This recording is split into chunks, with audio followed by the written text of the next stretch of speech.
Dave, thanks for joining me today. Hey Ryan, how are you? Good. I appreciate what you can show me about where we think this Brambles West is going to go. All right, first of all, let me show everybody here. This is the Brambles West plan as found on the township website. And I've oriented it just exactly how it's going to be so you can get a look at it. People are going to be coming down, according to the plan, a private drive, which is behind us, owned by a private company.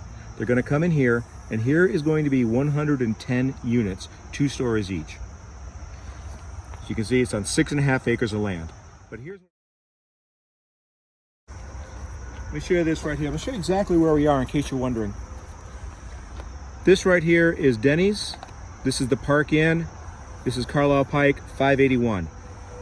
Denny's is here. The private office building is here. And here's where Brambles West is going to go. On 6.5 acres of land, completely landlocked by 2 neighborhoods and this private business and the hotel.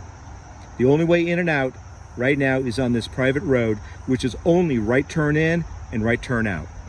How did they get approval to have a project like this with only one way in and one way out?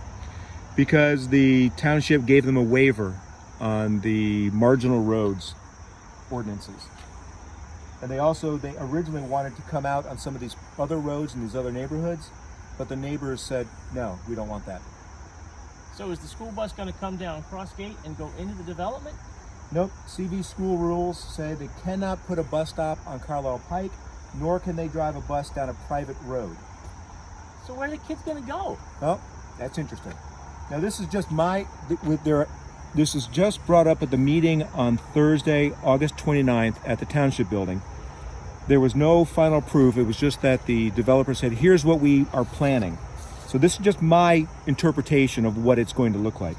They said that the kids would be coming out of all the different apartments, come out of the entrance, and then walk along this parking lot, which we'll show you in a second, of this private company, right along the parking lot, come here, and then go to this other neighborhood in which there will be a bus stop.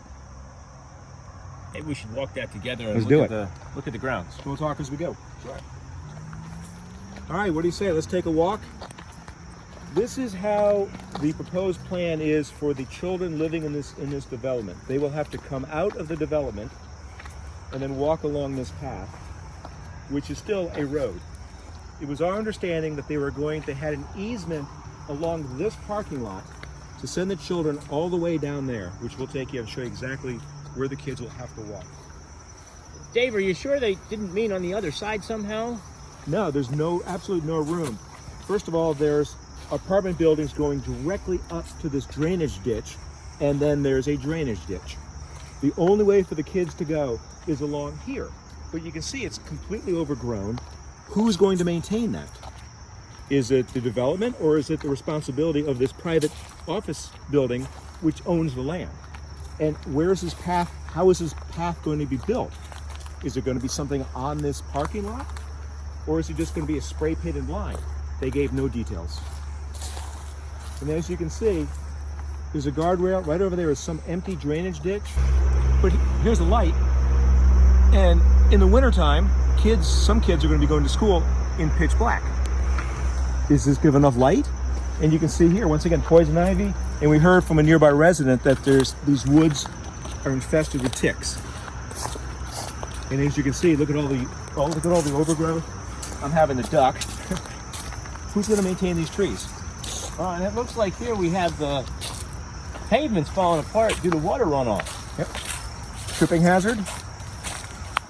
Dave, do you know anything about karst topography and the fact that the township waived another runoff requirement? Yeah, from what the developer said and the research that I've done, karst is a potential issue depending for some developments. It is possible, if you do not manage the stormwater correctly, that sinkholes could form. However, it's our understanding that the developer said nothing could be done because it would cause a sinkhole.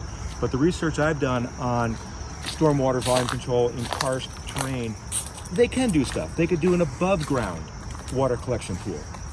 So they could have done a development that had fewer residential hotel units, but done a better job for the environment and make it more sustainable for our community. And getting back here, look at this. There's bamboo, completely overgrowing. Who's gonna cover that?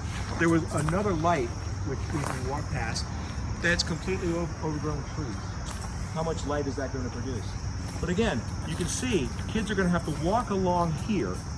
Now, once again, this is where the pathway will go. But we all know kids. If they are going to take a shortcut, they're going to take a shortcut right through the middle of this parking lot. And here's where it gets, in my opinion, the worst thing. Right now, we can still be seen by that office building. But the pathway that we believe they are suggesting goes through this. This appears to be some overflow parking lot, possibly for that business. Now, once you enter it, as you can see, it's completely overgrown, completely surrounded by trees. Now, if we turn around and look back, the kids can no longer be seen. And if you keep panning around, you can see the condition of this. There's debris everywhere. And trash cans over there. And the kids cannot be seen from the houses in this neighborhood where the bus stop will be. And then you throw in winter when it's pitch black, there's one light over there, and that seems to be about it. The township thought this was a great idea. My question is, did any of them do what Ryan and I are doing right now? Actually come and look at it? Did you think any of the township commissioners came out here and actually looked at this? And if they did, how could they approve it? Here we got more. Look over here. Here's some debris. One of the neighbors told us that this area has a lot of drug deals going down. Kids are coming in here and drinking. We have more overgrowth. As she says, she doesn't go in here with the dogs anymore because of the ticks. And this is where the township wants our kids to walk. Is this where the bus stop is going to be? The bus stop we think is going to be down here. Let's go down here and take a look. As you can see, it's downhill, rocky. Look. We got the poison ivy right there. Then we come out here, and this is Richard Road. This is Richard's Road. Now, if you look back, you can get a good look at where they want the kids to come walking down. And you can see it's trees and growth. And again, who's going to maintain this property? As you can see here, trying to not get covered in ticks of poison ivy, there's this concrete barrier. Don't know why, maybe it's to stop cars from trying to drive up and do a shortcut through here. But how many kids do you think, waiting for the bus, are going to be climbing on this and jumping off of it?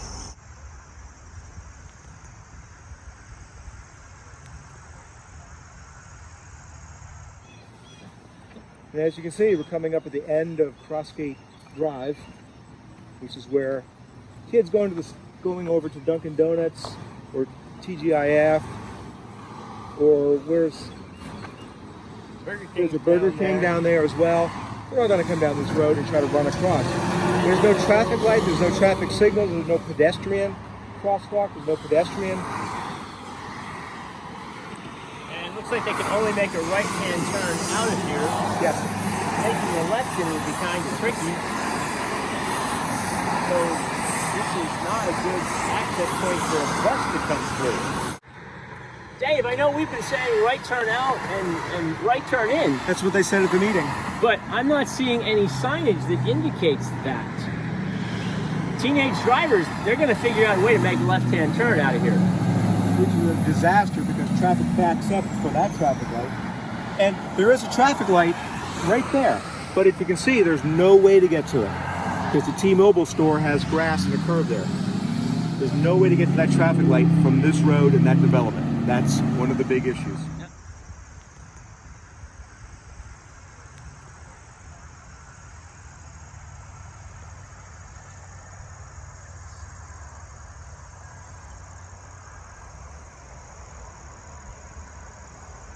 Hey, Dave. Yeah. I know we're here at the edge of the property, but doesn't that look like some sort of water runoff, water control device coming from the other property onto this one? Yep. Coming from the Park-In hotel property. And one of the waivers for here was on water runoff because of karst topography, which relates to the potential for sinkholes. Yeah, that, from my understanding, karst topography It is hard to say. Is basically the type of material, the type of stone that's underneath this property. Limestone, is right? Limestone, which can be dissolved, creating voids. That's a very simplistic view of it. But what the developer tried to argue is that if he was forced to put in runoff mitigation systems as required by law, that might cause a sinkhole. But there are other options. You don't have to put one underground. You can put one above ground. So And it's maybe not impermeable. quite as many Yeah. buildings. There were that other would options, yes. allow for a safer environment. And what nobody discussed, which we can see here today with all the trees cut down, trees absorb an enormous amount of water. So now we're looking, all these trees are gone. All that water that was being absorbed, what's going to happen to it now? Once you start putting in all these parking lots for 11 buildings of 10 units each, and then we have the water running off of the hotel property here, that water's got to go somewhere.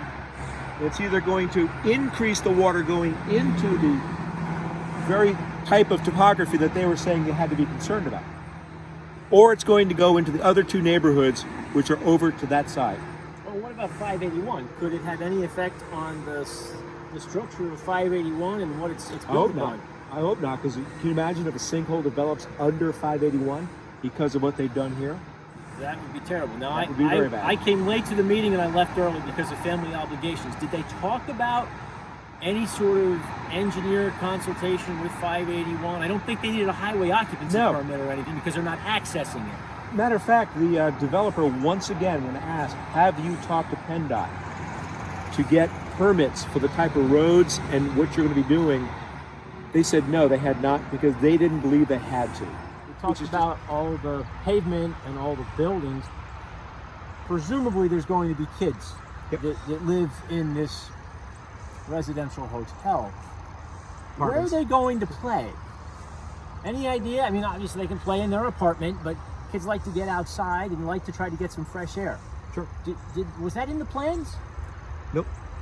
So we've got tightly packed residential hotel units, so tightly packed we couldn't get the fire engines in appropriately, with maybe not a lot of play area. And we've got 581 there, which means we've got pollution coming in from cars on a regular basis. Yep.